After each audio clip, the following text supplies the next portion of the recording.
Hi guys, Alex Taylor down here at Lytham Golf Academy. Today we're going to do a little long drive contest between my current driver, which is the new TAYLORMADE M1 460, and we're going to test it against the Ping G LSTEC driver. So when I chose my driver, I picked between M1, Sub-Zero and the 917D3, and quite a few of you guys out there asked why I didn't put the G LSTEC in the bag. Maybe a little bit of an oversight on my behalf. You know, I was thinking kind of, it's been on the market a little bit longer, I get some great numbers out of it, but kind of fancied something newer to the market. So I'm going to kind of put my better judgment on the line now. We're going to hit 6 shots with each, and we're going to see how LSTEC performs compared to my TAYLORMADE M1. So we're going to hit 6 real balls on GC2, look at some numbers, so completely closed data, it's cold down here, it's blowing a gale. I'm probably not going to move as quick as I can in the summer, but it'll give me a fair comparison between the two. So we're going to let the Challenger go first, so the Ping. I've done separate reviews on both drivers, so I'm not going to get too much into the technology. Obviously the TAYLORMADE is a little bit more adjustable. I don't tweak it a massive amount anyway, but I've got both drivers set at 8.5. Got extra stiff in both drivers. Just for me, feels like I've got a bit more control, try and keep the spin down. So Ping feels very, very light. Off we go. Okay, so a little bit heely with the first one. Making it cut a touch, certainly not getting out there quite as far as we'd like.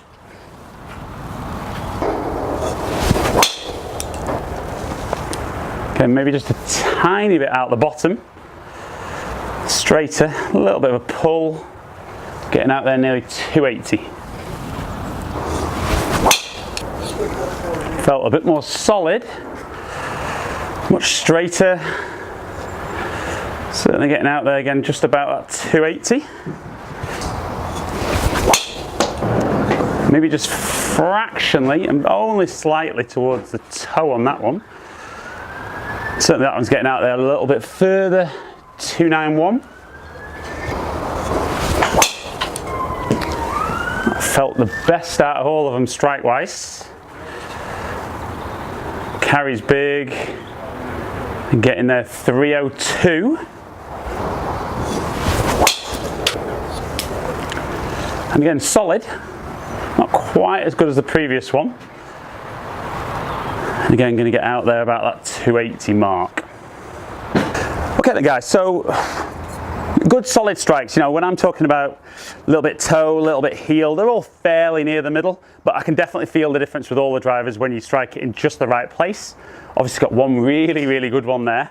Definitely a little bit worried having seen that really long one that maybe this is going to go further than my current driver. So let's swap over. Let's go on to the M1. So like I said, both drivers set up correctly for me, so it's a fair comparison. Am I going to make the exact same swing every time? Not a chance. Am I pretty consistent with how I swing it? Yes. Big thing for me is just obviously just slightly striking it differently on the club face. Does produce different numbers, therefore different results. So 6 decent ones with LSTEC. Let's have a look with M1. So maybe a little bit off the bottom to begin with. Not that far off the middle, but just a little bit low on the face. About just under 280. Felt more solid. Very straight. Again, getting out there 283.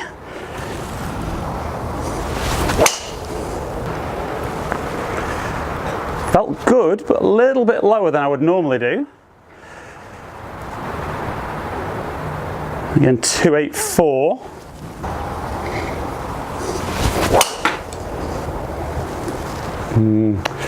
Little bit off the toe. Again, towards the middle, but just slightly toey. Again, getting out there just under 290.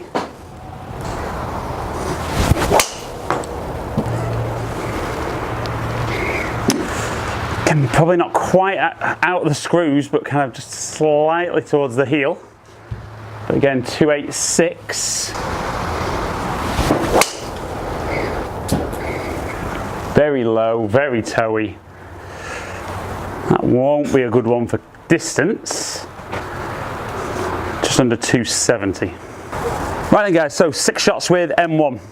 So before we look at numbers, I thought that probably didn't get one that I would have said was my really good one with the TAYLORMADE, where I did get one with the Ping where I felt it like really went, kind of looked very low spin.